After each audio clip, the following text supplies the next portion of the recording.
Most multinational companies actually really struggle in India, and most do a very poor job converting that market into real opportunity for them. For the vast majority of companies, India is still important largely as a talent pool to do IT outsourcing or offshore engineering work, etc.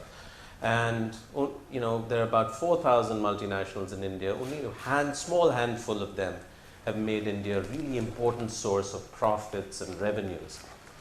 And most are part of what I call in the book a 1% club.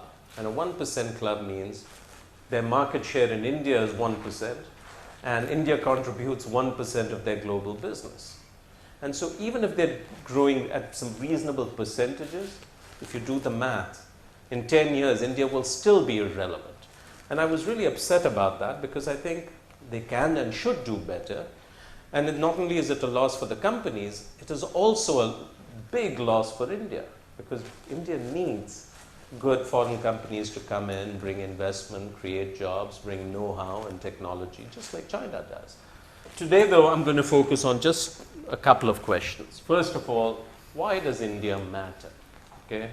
And does it really matter?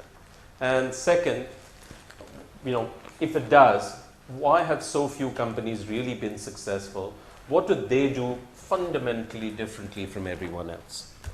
So my response to this is the following. Does India still matter, and why? First of all, you must understand that India and China's growth stories are profoundly different, in many ways the opposite. Okay? Because China's growth has been driven a lot by the government and by policies and by government investment in things like infrastructure and so forth. India's growth has happened largely despite the government. And so if you look at the World Bank, which ranks countries on ease of doing business, India is number 132, which is horrible, really tough place. But we've got good company, okay?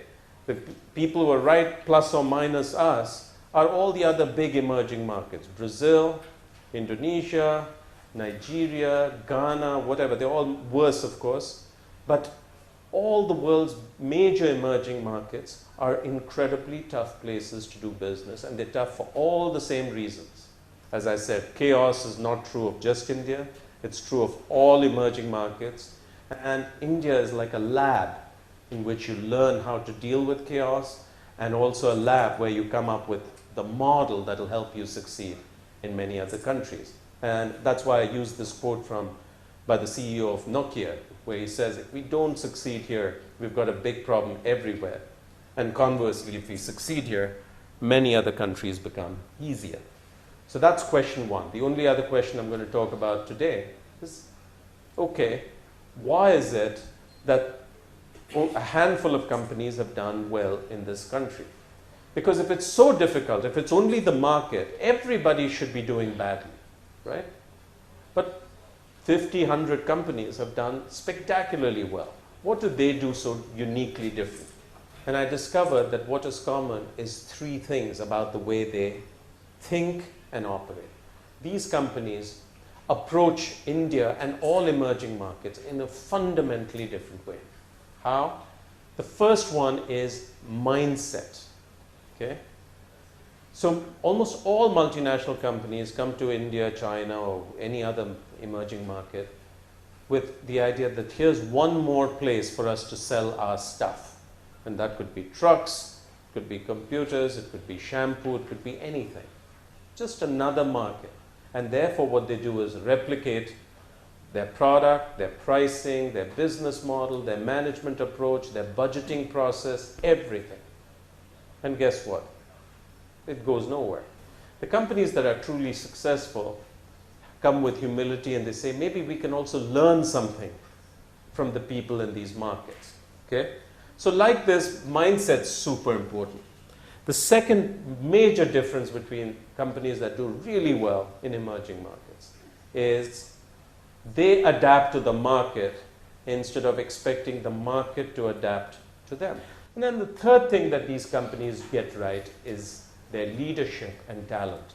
If you're going to succeed in places like China, India, and Brazil, you need a very different type of country leader.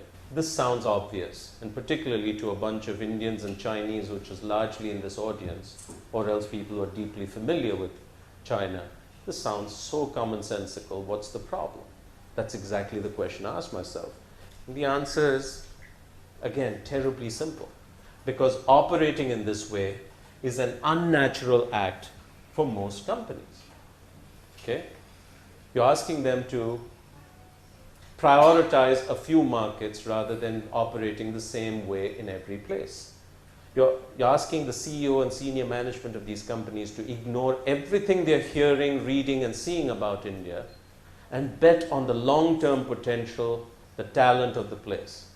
Now, people are tired of the long-term opportunity. Now they want the short-term thing, because the life of a CEO is now becoming shorter and shorter. If you're an American CEO, the average lifespan is now down to 6 years. Okay? So there's not a lot of patience. You're saying sacrifice short-term profits for long-term leadership. You're saying even though the market right now is quite small, send one of your most senior and trusted people to the place where you have $10 million of revenue. Why? Because tomorrow it could be $1 billion. So as a result, what happens? It's unnatural. They do nothing. And the problem with doing nothing is somewhere out there is a competitor who's doing all the things which I talked about, and they gradually run away with the market. And they do that not just in India. As I said, India is not unique. It is representative of a whole class of emerging markets. And so what you're seeing gradually is a new set of leaders beginning to either emerge or close the gap with yesterday's leaders.